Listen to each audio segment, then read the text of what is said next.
Assalamualaikum warahmatullahi wabarakatuh.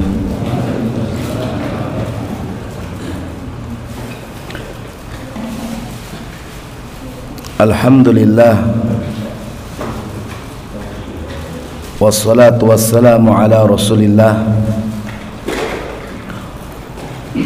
wa ala alihi wa ashabihi wa mawalah, wala hawla wala quwwata illa billah, amma ba'du. Jamaah salat maghrib, salat isya insyaallah sekaligus Masjid Raudatul Fatah rahimani wa rahimakumullah. Jamaah pengajian ikhwan dan akhwat rahimani wa rahimakumullah. Alhamdulillah, kita bersyukur pada Allah Subhanahu wa taala atas nikmat yang Allah berikan kepada kita, sehingga di malam hari ini kita diberikan taufik oleh Allah untuk menghadiri majelis ilmu, bukan menghadiri majelis laghu, yang mana sebagian kaum muslimin yang tidak paham terhadap agama atau yang mengikuti hawa nafsunya, di malam hari ini mereka sudah mulai start. Mereka akan melakukan sebagaimana tahun-tahun sebelumnya, yaitu menunggu terbitnya matahari dengan begadang. Ini malam berapa? Betul malam 1 kan? Iya. Dan kita harus bersyukur pada Allah Subhanahu wa taala dengan diberikan taufik oleh Allah Subhanahu wa taala menghadiri majelis ilmu, agar kita menjauhi hal-hal yang laghu, yang sia-sia. Kemudian salawat dan salam semoga tercurahkan kepada Nabi kita yang mulia, Nabi Muhammad sallallahu alaihi wasallam, kepada keluarga beliau, sahabat-sahabat beliau, dan seluruh kaum muslimin yang senantiasa mengikuti beliau dengan baik sampai hari kiamat. Jamaah sekalian rahimani wa rahimakumullah, saya akan mengisahkan sebuah kisah yang diceritakan oleh Ibnul Khaliqan dalam kitabnya Wafayatul A'yan. Beliau mengisahkan, kana Ibnu Waddah atau Wadih, ya Waddah, ya'malu ajiran fi bustan. Dulu Ibnu Waddah beliau bekerja sebagai penjaga kebun. Kebunnya kebun rumman. Apa rumman? Rumman bahasa Arab, bahasa Indonesianya apa? Yang nggak tahu wajib belajar bahasa Arab semua. Rumman apa rumman? Gak ada yang tahu. Kalau burtukol tahu, jeruk, tufah, apel. Kalau rumman, delima. Iya. Beliau bekerja di kebun delima. Suatu ketika ja'a sahibul bustan, pemilik kebun delima tadi datang dan mengatakan kepada Ibnu Waddah tadi. Ibnu Waddah itu namanya Mubarak. Aku ingin rumman, aku ingin delima yang manis. Maka Mubarak mencarikan di kebun tersebut delima yang besar, yang warnanya cerah. Dihadirkan kepada tuannya, dibuka, ternyata asem. Hamidun itu kecut atau asem. Faghadiba alaihi, akhirnya dia marah. Kemudian ngomong, carikan buatku yang manis. Akhirnya dicari lagi yang warnanya lebih menyenangkan, yang buahnya lebih besar. Dibuka, ternyata juga asem. Sampai ketiga kalinya marahnya tambah sangat. carikan yang manis. Masa kamu nggak tahu manis? Carikan lagi, ternyata juga masih asam. Akhirnya tuannya tadi mengatakan kepada Ibnu Waddah atau Mubarak, anta ma ta'riful halwa minal hamid. Kamu ini masa nggak tahu sih membedakan antara yang manis dengan yang asam, yang kecut? Kata beliau, nggak tahu. Lah kenapa? Wa kaifa dzalik, kok bisa nggak tahu? Kata beliau, li'annani ma akaltu minhu syai'an hatta a'rifu. Karena saya tugasnya cuma jaga, ngambilin, dan bukan untuk makan, sehingga saya nggak tahu gimana rasanya. Mau warna hijau, warna kuning, warna merah, saya nggak tahu rasanya gimana.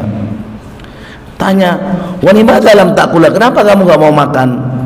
Li'annaka ma'adzinta li bil aqli, karena jenengan tidak mengizinkan pegawainya untuk makan, tapi jenengan mengizinkan untuk jaga tok.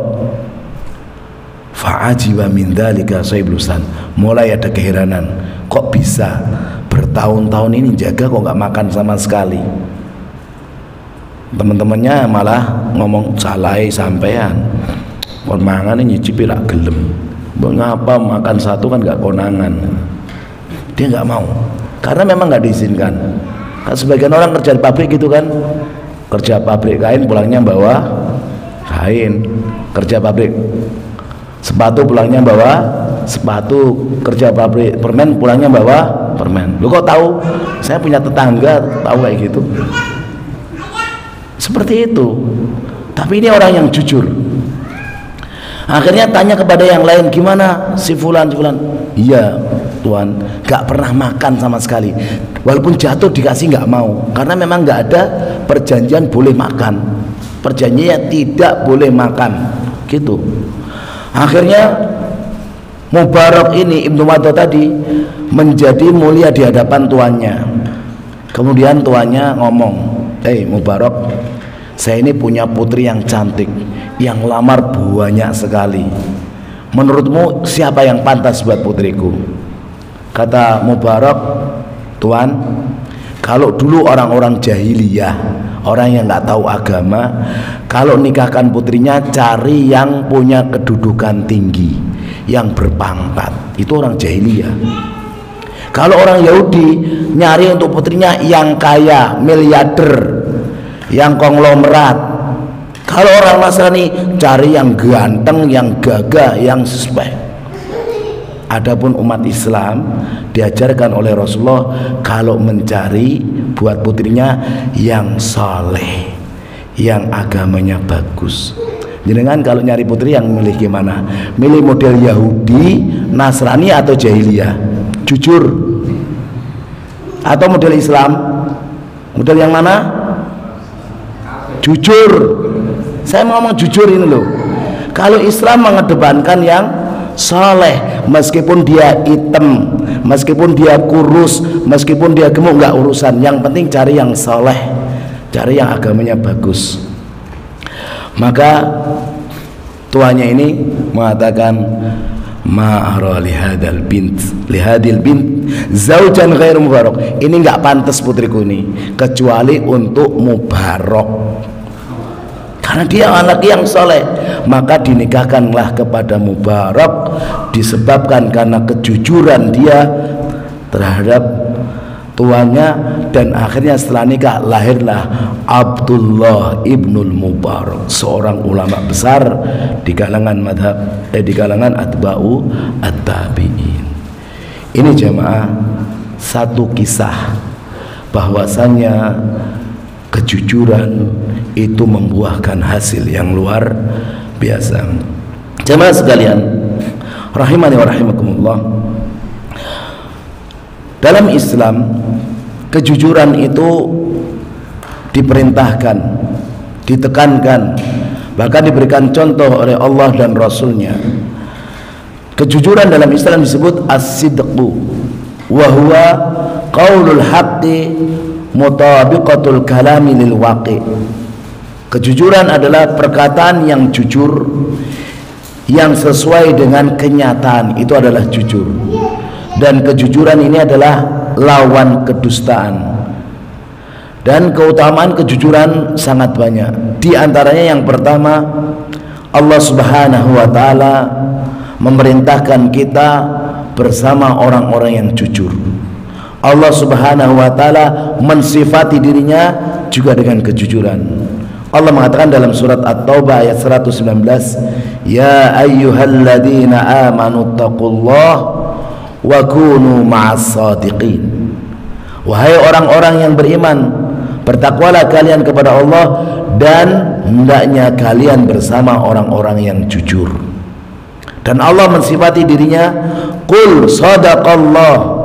Katakan Muhammad, Allah itu zat yang maha jujur. Fattabi'u millata Ibrahim hanifa. Maka ikutilah ajarannya Nabi Ibrahim yang lurus. Wa ma kana minal musyrikin. Dan Nabi Ibrahim bukanlah orang-orang musyrik. Surat Ali Imran ayat 95. Ini jemaah, Allah memerintahkan suatu perintah, pasti perintah tersebut adalah kebaikan. Dan Allah mensifati dirinya dengan Shadaqallah. Tapi bukan berarti kalau membaca Al-Quran selesai Shadaqallahul Azim. Bukan itu. Kenapa? Karena semua sepakat Allah itu maha jujur. Tapi tidak ada ajaran dari Nabi, dari sahabat, dari tabi'in, bahkan dari atba'u tabi'in kalau selesai baca Al-Quran Shadaqallahul Azim. Lah terus dari mana? Wallahu a'lam bishawab. Karena banyak orang mengamalkan suatu amalan yang enggak ada sumber yang jelas. Yang kedua, as-sidqu min sifatir rusul. Jujur itu adalah sifatnya para rasul, sifatnya para nabi. Allah Subhanahu wa taala menyebutkan beberapa rasul, beberapa nabi tentang sifatnya yang jujur. Pertama, Allah menyebutkan tentang Nabi Ibrahim. Wadhkur fil kitabi Ibrahim. Sebutkan di dalam Al-Quran tentang Nabi Ibrahim. Innahu kana siddiqan nabiyya. Sesungguhnya Nabi Ibrahim adalah beliau nabi yang jujur, ya, orang yang jujur, dan beliau adalah seorang nabi. Surat Maryam ayat 41. Allah Subhanahu wa taala juga menyebutkan putranya yaitu Ismail. Allah mengatakan dalam surat Maryam ayat 54-nya, "Wadhkur fil kitabi Ismail." Dan sebutkan di dalam Al-Qur'an tentang Ismail. Innahu kana sadiqal wa'di wa kana rasulan nabiyya. Sesungguhnya dia Ismail adalah orang yang jujur dalam menunaikan janji, dan beliau adalah seorang rasul dan seorang nabi. Di sini dijelaskan oleh para ulama, nabi dan rasul itu beda. Dan banyak pendapat-pendapat ulama tentang perbedaan nabi dan rasul. Ada yang menyebutkan nabi itu orang yang mendapatkan wahyu, tidak wajib dakwah. Kalau rasul mendapatkan wahyu wajib dakwah. Tapi pendapat ini lemah. Lawang ulama, ustadz saja yang tahu ilmu wajib dakwah, apalagi nabi. Ada yang mengatakan nabi itu tidak membawa syariat baru, sedangkan rasul itu membawa syariat baru. Ini juga salah, kurang tepat. Kenapa? Karena Harun itu rasul, tapi syariatnya Nabi Musa. Ismail itu rasul, tapi syariatnya Nabi Ibrahim. Terus bagaimana? Perselisihan banyak, ya. Yang tepat, rasul itu jumlahnya 315, nabi 124.000, itu yang tepat. Ya. Benar apa salah niki?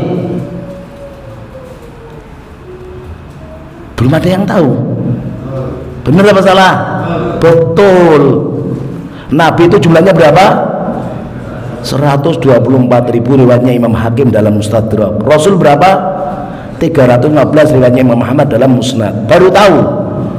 Berarti ngajinya lebih banyak, harus lebih sering, harus buka kitab-kitab para ulama. Nah, demikian juga Allah Subhanahu wa taala menyebutkan tentang Nabi Idris. Wadhkur fil kitabi Idris innahu kana siddiqan nabiyya. Dan sebutkan di dalam Alkitab tentang Nabi Idris, sesungguhnya beliau adalah orang yang jujur, seorang nabi. Surat Maryam juga ayat 56. Allah juga menyebutkan tentang Nabi Yusuf, Yusufu ayyuhas siddiqu aftina. Yusuf, ya, wahai orang yang jujur, berikan kami fatwa. Ini kalau kita ceritakan panjang. Intinya Nabi Yusuf disuruh mentakwil atau mentakbirkan mimpi seorang raja yang bermimpi bahwasanya sapi-sapi gemuk memakan sapi-sapi yang kurus, dan itu baru diingat pelayannya setelah hampir 10 tahun Yusuf di penjara. Demikian juga Allah mengatakan tentang Nabi Muhammad, bal jaa bil haqqi wa saddaqal mursalin. Bahkan Nabi Muhammad datang membawa kebenaran dan beliau membenarkan para rasul sebelumnya. Surat As-Saffat ayat 37. Nabi Muhammad disifati oleh Abdullah bin Mas'ud di dalam hadis riwayat siapa? Di Arba'in nomor berapa hadisnya ini? Haddatsana Rasulullah sallallahu alaihi wasallam wa huwa shadiqul masduq. Arba'in hadis nomor berapa? Arba'in enggak tahu juga. Hadisnya riwayat Abdullah bin Mas'ud menyifati Rasul bahwasanya Nabi Muhammad itu orang yang jujur dan dibenarkan. Kalau nggak salah hadis nomor 4 ya. Nomor 1 hadisnya Umar, nomor 2 hadisnya Umar juga, nomor 3 hadisnya Abdullah bin Umar, nomor 4 hadisnya Abdullah bin Mas'ud, nomor 5 hadisnya Aisyah. Arba'in hafal napa mboten? Cuma 40 hadis. Orang yang hafal 40 hadis tentang urusan agama mutqin nanti dibangkitkan bersama para muhaddisin. Ya, dihafalkan ya dikit-dikit. Istrinya juga menyebutkan tentang Rasulullah, innaka latasduqal hadis. Engkau wahai Muhammad, suamiku, orang yang jujur dalam ucapan, maka nggak mungkin Allah menyanyiakanmu. Ini nomor 2 jamaah. Nomor 3, keutamaan tentang kejujuran, bahwasannya orang-orang yang jujur akan membawa kepada kebaikan, dan kebaikan tersebut akan menghantarkan kepada surga, sebagaimana yang disebutkan dalam riwayat Bukhari dan Muslim bahwasanya Rasulullah sallallahu alaihi wasallam bersabda, alaikum bisidqi, hendaknya kalian itu jujur, fa inna sidqa yahdi ilal bir, karena kejujuran itu membawa kepada kebaikan, wa innal birra yahdi ilal jannah, dan kebaikan itu akan menghantarkan ke dalam surga. Wa innar rajula la yasduqu hatta yuktabu indallahi azza wa jalla siddiqan, dan sesungguhnya orang yang dia berlaku jujur sehingga akan ditulis oleh Allah di sisinya sebagai orang-orang yang jujur. Kebalikannya, wa innal kadhiba yahdi ilal fujur, kedustaan itu akan mengantarkan kepada perbuatan jelek. Wa innal fujura yahdi ilan nar, dan kejelekan akan menghantarkan kepada neraka. Wa innar rajula la yataharral kadhiba hatta yuktaba indallahi kadzaban, dan seseorang yang dia biasa dusta sehingga akan ditulis oleh Allah di sisi Allah sebagai pendusta. Di antara orang yang dusta itu apa? Setiap ada kabar dia kabarkan kepada orang lain. Setiap ada sesuatu yang dia tahu langsung dia share tanpa cek dan recheck. Sebagaimana Rasulullah SAW katakan, kafa bil mar'i kadiban an yuhaddisa bi kulli ma sami'a. Cukuplah orang itu sebagai pendusta kalau menghabarkan setiap yang dia dengar. Seperti kemarin masalah Palestina, banyak orang menghabarkan tentang kejelekan Saudi, padahal semua orang-orang yang punya ilmu sepakat tidak ada negeri muslim yang butuh sesuatu kecuali Saudi yang membantu paling besar. Tapi bedanya Saudi nggak suka menampakkan. Dulu di Aceh siapa yang terbesar bantu? Saudi. Dulu di negeri Rohingya siapa yang besar bantu? Saudi. Cuma nggak menampakkan karena banyak orang nggak paham tentang ilmu fikih waqi, tapi sok-sokan dia mengabarkan Saudi begini, Saudi begini, Saudi ini. Pendusta dia. Hati-hati jamaah. Ya, yang hal semacam ini butuh terhadap ilmu yang rasih, bukan sekedar yang dia lihat tok. Makanya hati-hati ya. Saya miris di beberapa grup itu ngomong tanpa ilmu. Lebih baik kita diam. Sebagaimana kata ulama, man somata naja. Yang banyak diam itu selamat. Kemudian yang keempat jemaah, orang yang jujur itu ada jaminan dari Rasulullah Shallallahu Alaihi Wasallam masuk ke dalam surga. Sebagaimana beliau sebutkan di dalam sebuah hadis riwayatnya Abu Dawud, ana za'imun, aku ini menjamin, bibaitin, sebuah rumah, fi wasatil jannah, di tengah-tengah surga, istana tengah-tengah surga, liman tarakal kadzib, bagi orang yang meninggalkan dusta, wa ingkana mazihan, meskipun guyon, meskipun canda. Hadisnya ini menyebutkan tiga, saya sebutkan satu aja. Adapun hadis yang diriwayatkan Imam Ahmad, Ibnu Hibban, Imam Hakim, disahihkan oleh Syalbani dalam Sahihul Jami', idmanu li sitan min anfusikum adman lakumul jannah, jagalah untukku 6 hal pada diri kalian, aku jamin kalian masuk surga. Yang pertama, usduqu idza hadastum, jujurlah kalau kalian berbicara. Yang kedua, wa aufu idza wa'adtum, tunaikanlah janji kalau kalian berjanji. Yang ketiga, wa'adu idza tumi'tum, dan berusahalah amanah jika kalian diberi amanah. Yang keempat, wahfadu burujakum, jagalah kemaluan-kemaluan kalian. Yang kelima, waghaddu absarakum, tundukkan pandangan-pandangan kalian. Dan yang keenam, wakafu aidiakum, jagalah tangan-tangan kalian dari menyakiti orang lain.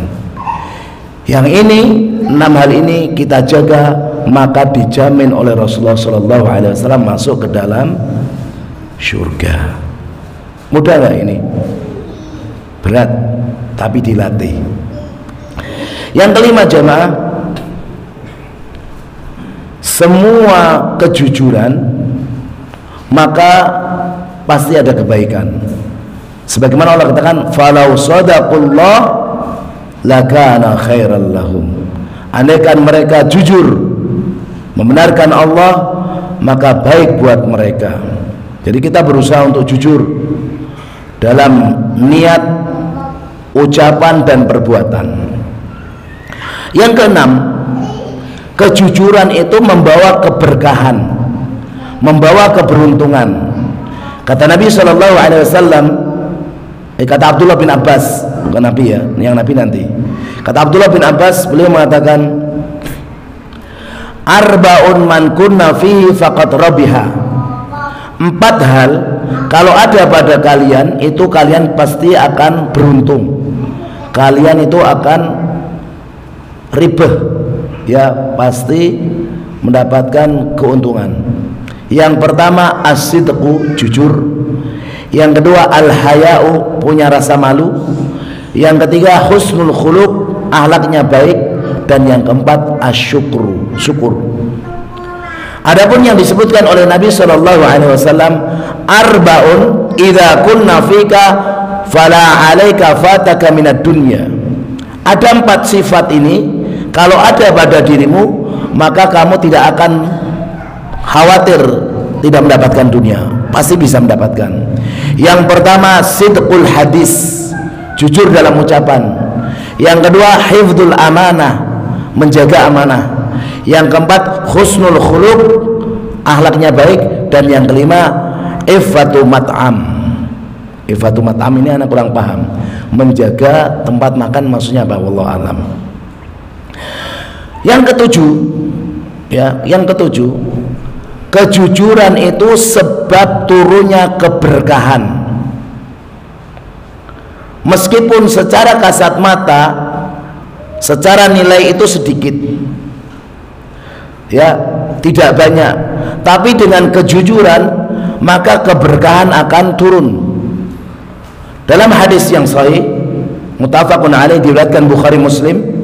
Rasulullah sallallahu alaihi wasallam mengatakan, al-bai'ani bil khiyar ma lam yatafarraqa. Jual beli itu boleh dengan khiyar selama belum pisah. Namanya khiyar apa ini? Khiyar apa namanya? Enggak ada yang jawab. Belajar fikih muamalah kan? Lah ini namanya khiyar apa? Khiyar majlis. Nanti ada khiyar aib, ada khiyar macam-macam kan? Dan ini kalau belum tahu tentang fikih jual beli, tidak boleh jual beli. Kata Umar bin Khattab, barang siapa yang tidak faham tentang kitabul buyu, nggak boleh jual beli di pasar kami. Sekarang banyak orang jual beli nggak paham jual beli, akhirnya banyak riba yang dia makan nggak sadar. Nah, ini namanya khiyar majlis. Khiyar majlis itu gimana? Kita boleh milih barang ini dan itu, kemudian kita mendapati kayaknya ini nggak pas. Padahal sudah 1-2 jam di situ, Mas, nggak jadi belilah, kembalikan semua. Boleh, boleh. Malam yatafarraqa, selama belum pisah. Kalau ini offline. Kalau online bawa HP lagi sama-sama online. Kemudian jadi nggak jadi. Kemudian sudah ditutup jadi offline. Kemudian online lagi, Mas nggak jadi, nggak boleh. Karena khiyar majelisnya itu berhenti tak kala salah satunya offline, berarti sudah nggak boleh untuk membatalkan. Ini penting dipahami jamaah ya.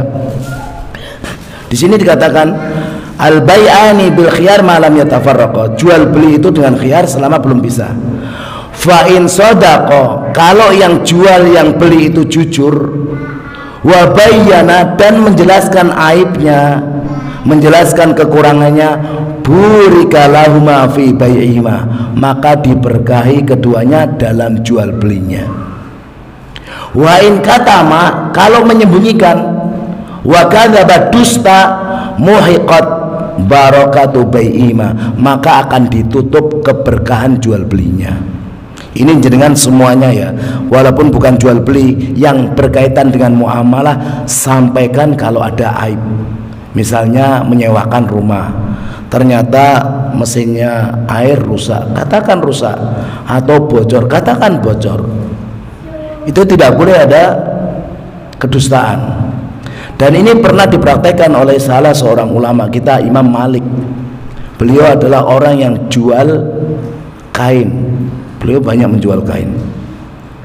Suatu ketika beliau ngomong pada pelayannya, Mas, kain ini ada cacat. Nanti kalau ada yang beli, sampaikan cacatnya dan harganya sekian. Yang biasanya misalnya 200 dinar, mungkin harganya 50 lah, 50 dinar. Ya. Karena pembelinya banyak, tokonya rame, pelayannya lupa. Akhirnya dibeli oleh salah seorang. Dibeli, sudah pergi. Imam Malik tanya, "Loh Mas, ini kayaknya mana?" "Aduh, lupa." "Lah jual berapa?" "Ya kayaknya harga aslinya." Subhanallah, dicari-cari sama Imam Malik, cari sana, cari sana, cari sana, ketemu. Ternyata dibeli oleh orang Yahudi. "Mas, ini kayaknya cacat kemarin, harganya harusnya sekian."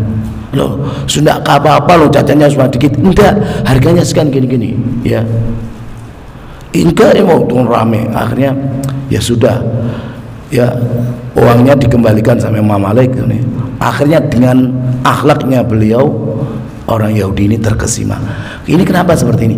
Islam mengajarkan kita jujur, bukan bohong. Sekarang di pasar banyak kaum muslimin, bohong atau jujur? Bohong atau jujur? Saya tanya jenengan, bohong atau jujur? Lah wong toko baru buka, "Bu, Mbak, Mas, niki pinten?" "Ini 100. Kalau 75, loh tadi dibeli 80 aja nggak tak kasih." Baru buka. Siapa yang beli gendruwo, jin? Ini dusta jemaah. Perhatikan ya. Rasulullah SAW mengatakan, "Inna tujaro yub'asu yaumal qiyamati fujjaron." Para penjual dibangkitkan pada hari kiamat sebagai para pendusta, pembohong. Illa manittaqallahu wa barra wa sadaqa, kecuali orang-orang yang penjualnya bertakwa kepada Allah, orang yang baik, orang yang jujur. Saya berapa kali mendapati jualan seperti itu, padahal ada aibnya taruh bawah. Justru kalau saya mendapati itu tak tambahi 2-3 kali lipat. Mas, Jamil jujur ya, ini tak kasih 2 kali lipat. Malu dia. Dan kita diperintahkan jual beli itu yang gampang. Kalau kita menjual barang, misalnya kita lihat ada yang beli itu orang miskin, kasihkan dengan harga yang asalnya, tidak masalah. Karena keberkahan itu bukan masalah kita mendapatkan keuntungan berapa, bukan.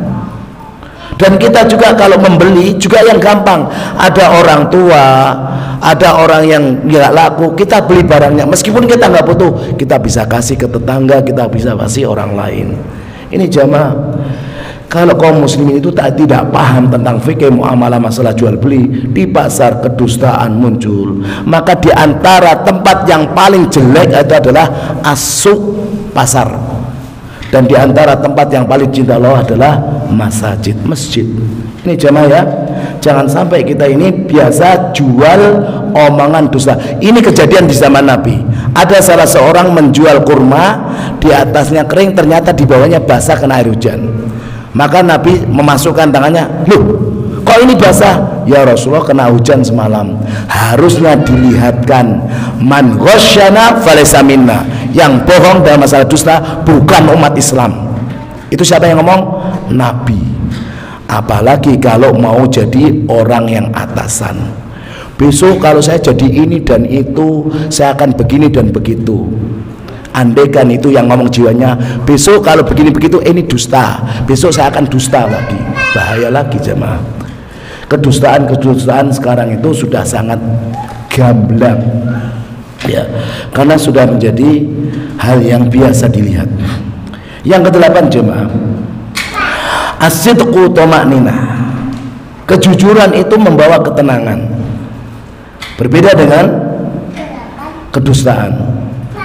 Dari Abdul Hawra, beliau mengatakan, saya pernah berkata kepada Hasan bin Ali bin Al-Husain bin Abi Talib, atau Hasan bin Ali bin Abi Talib, ma hafidta min Rasulillah. Ini Abdul Hawra tanya kepada Hasan bin Ali bin Abi Talib, apa yang kamu hafal dari Rasulullah? Bertanya sebuah hadis yang dihafal mungkin oleh Al-Hasan bin Ali. Maka beliau mengatakan, hafidtu min Rasulillah sallallahu alaihi wasallam, aku hafal dari Rasulullah sallallahu alaihi wasallam, da ma yaribuka ila ma la yaribu. Tinggalkan yang meragukanmu kepada hal yang tidak meragukanmu. Fa inna sidqa tama'ninatun wa innal kadhiba ribatun. Sesungguhnya kejujuran itu ketenangan, dan kedustaan itu adalah ketidaktenangan, riba. Hadis ini diriwayatkan oleh Imam Tirmidzi dan juga disebutkan dalam Sahih Al-Jami'. Ini jemaah, kalau kita ini jujur dalam ucapan, dalam perbuatan, dalam niat, itu tenang, santai. Dituduh orang ya tenang, difitnah orang tenang, karena orang jujur. Berbeda dengan orang yang dusta, dia mau jalan nggak tenang, mau ini nggak tenang. Sebagai gambaran misalnya dalam perbuatan, orang yang dia megang istrinya, meluk istrinya, nyium istrinya, tenang nggak? Tenang. Kalau megang sama anaknya orang, pacarnya, tenang nggak? Deg, pasti. Sebagaimana Rasulullah katakan, al ismu mahaka fi nafsik wa taraddada fi sadrik. Di antara ciri itu dosa dan maksiat itu yang membuat jiwa kita itu nggak tenang, gundah gulana, dan bikin dada kita deg gitu. Jenengan kalau ngambil mangga tetangga sudah diizinkan, Pak, tolong diambil mangganya kalau sudah masa-masa, apalagi kalau kena ke pagar jenengan, tenang ambilin. Tapi kalau nggak ada izin di pinggir jalan ngambil, deg berarti ini dosa. Jadi nyari dosa itu gampang, ya. Jadi kalau kejujuran itu tenang, berbeda dengan kedustaan, itu bikin kita raib. Kemudian Al-Imam Ibnu Qayyim memberikan wejangan yang sangat bagus dalam kitabnya Al-Fawaidul Fawaid, halaman 136. Beliau mengatakan, kullu amalin salih dhahirun aw batinun faman sya'ahu as-sidqu. Semua amalan yang saleh, baik amalan yang nampak atau tersembunyi, itu sebabnya munculnya karena kejujuran. Itu jadi amal soleh. Orang jujur dia akan puasa, orang jujur akan sholat malam, orang jujur dia akan berkata jujur. Wa kullu amalin fasidin dhahirin aw batinin faman sya'ahu al-kadhib. Dan semua amalan-amalan yang rusak, baik amalan yang nampak atau amalan yang tersembunyi, sebabnya karena kedustaan. Sholatnya dia riya karena pengen dipuji, bacaannya dia riya karena pengen dipuji, sedekahnya dia itu adalah dusta karena pengen dapat pujian. Itu semua jadi amal yang fasid. Benar gak ini jemaah? Benar, karena beliau seorang ulama sekaligus dokter masalah hati dan dokter masalah tibun nabawi. Beliau ini dulunya orang yang jauh dari kebenaran, mengenal Syekhul Islam, menjadi orang yang sangat alim terhadap masalah tibun nabawi dan tibul qulub. Itu Syekhul Islam. Yang kedua itu Ibnul Qayyim Al-Jauziyah. Kemudian jemaah, macam-macam kejujuran. Di sini saya sebutkan ada 4 macam kejujuran. Yang pertama, as-sidqu ma'allah, jujur kepada Allah. Orang yang dia jujur kepada Allah, maka dia akan ikhlasul amal, mengikhlaskan amalan untuk Allah. Fala yakunu fiha riya'un wala sum'atun. Nanti dia tidak akan ada riya, ingin dipuji, disanjung, tidak ada sum'ah. Faman amila amalan lam yakhlis fihi niyyah lillah lam yataqabbalullahu minhu amalahu. Kenapa? Karena suatu amalan yang dikerjakan tidak ikhlas niatnya karena Allah, amalan tersebut nggak diterima. Dan muslim kalau dia amalannya, sholatnya, sedekahnya, haji umrohnya dan yang lainnya bukan karena Allah, berarti amalannya nggak jujur, nggak ikhlas. Jadi tanda orang itu jujur, ikhlas. Tanda orang ikhlas itu jujur. Ya. Dan Allah mengatakan tentang kita yang senang sedekah, Allah mengatakan, ya ayyuhalladzina amanu, hei orang-orang yang beriman, la tubtilu shadaqatikum bil manni wal adha. Jangan kalian hancurkan pahala sedekah-sedekah kalian dengan man. Man itu apa? Mengungkit-ungkit. Kemarin lo masjid sini yang sedekah saya lo, kemarin lo bangun ini saya lo. Wal adha, dan menyakiti. Mana kembalikan? Sampan punya aja nggak ngasih, kemarin tak kasih. Ini hancur amal ibadah sedekahnya.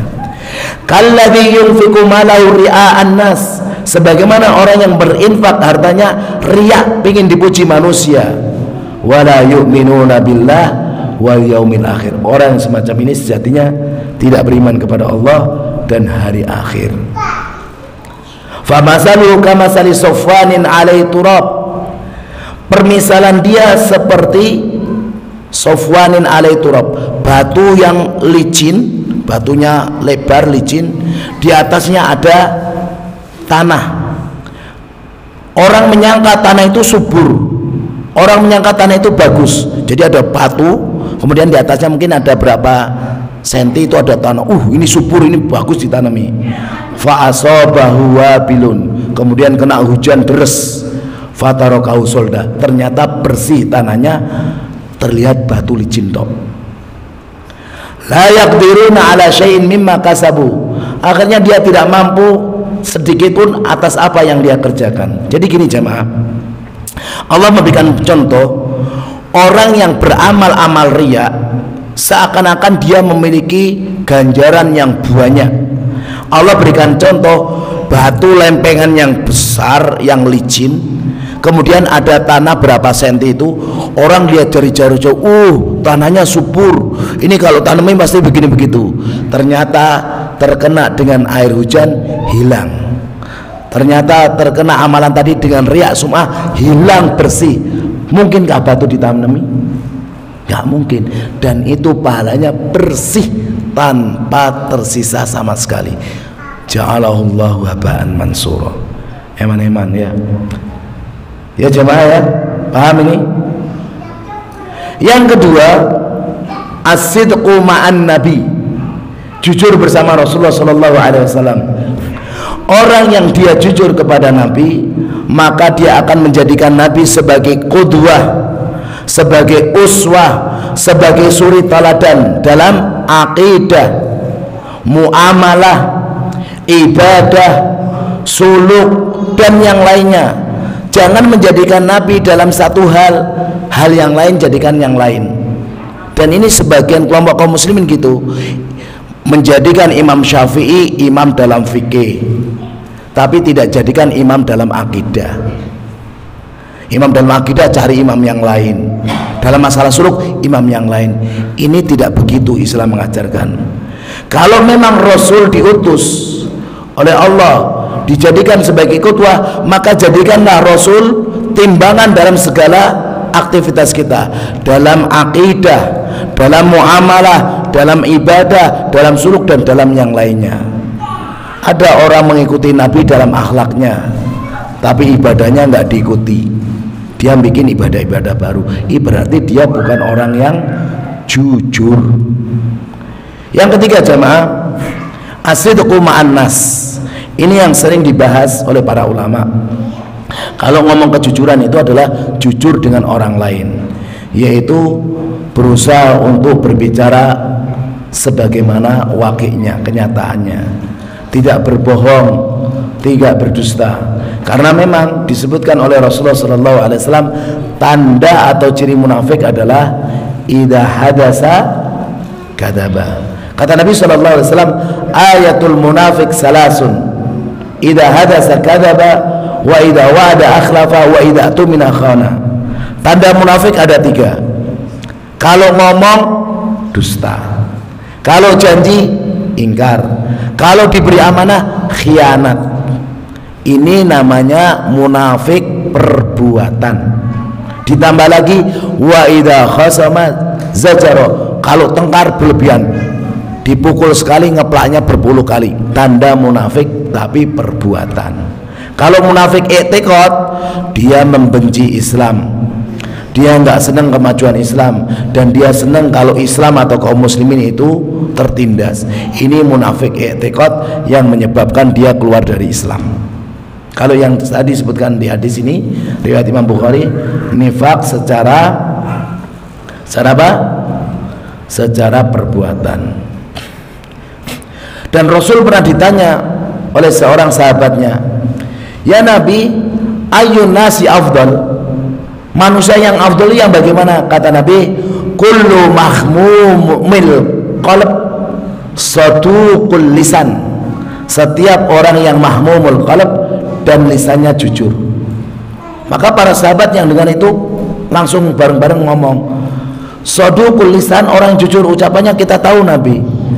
Amma mahmumul qalb, adapun mahmumul qalb itu apa?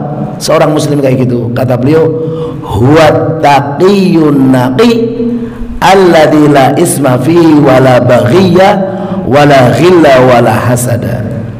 Orang mahmumul qalb itu seorang mukmin yang bertakwa, yang hatinya jernih, tidak banyak dosa, tidak banyak perbuatan jelek, tidak ada rasa dengki, iri dan hasad. Ini manusia yang afdal. Yang keempat jemaah, as-sidqu ma'an nafsi, jujur pada dirinya sendiri. Seorang muslim hendaknya dia jujur pada dirinya sendiri, jujur untuk menuntut ilmu, jujur untuk beramal saleh, jujur untuk mendakwakan ilmu, jujur dalam kesabaran, jujur dalam memilih apa yang dia kehendaki sesuai dengan kebaikan. Jangan jadi orang itu malah kepada dirinya dia tidak jujur, dan ini tidak bagus ya, tidak boleh. Kita berikan sebuah kisah seorang yang dikenal dengan Imam Al-Bazzaz Al-Ansari.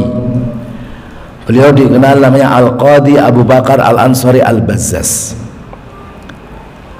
Beliau meninggal dunia tahun 535 Hijriah, disebutkan di dalam kitab Tabaqat Hanabila oleh Ibnu Rajab Al-Hambali bahwasanya ada seorang pemuda, kisahnya ini unik.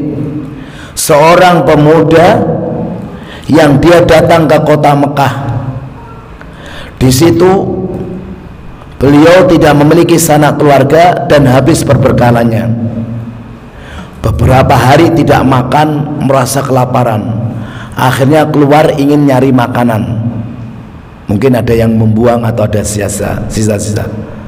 Akhirnya beliau mendapati sebuah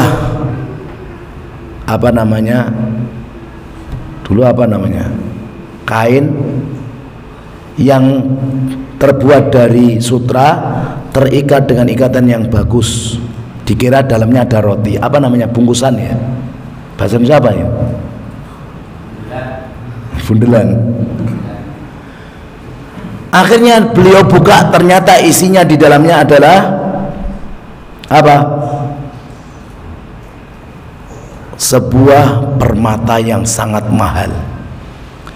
Beliau bawa ke tempatnya dia, ternyata ada pengumuman, barang siapa yang menemukan sebuah bungkusan yang terbuat dari kain sutra, maka dia akan mendapatkan hadiah sebesar berapa dinar.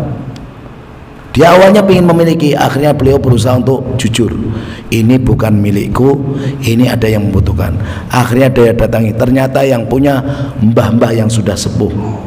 Dikasihkan, mbah, ini bungkusannya dan saya nggak mau ambil karena ini bukan hak saya. Ini ambil aja, ambil aja enggak.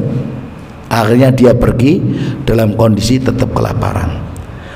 Allah itu maha kaya, maha mampu. Kalau memang terjadi sesuatu, nanti akan terjadi sesuatu. Qadarullah wa ma syafa'al. Akhirnya pemuda itu karena di kondisi nggak memiliki apa-apa, ada kapal berlayar, akhirnya ikut kapal.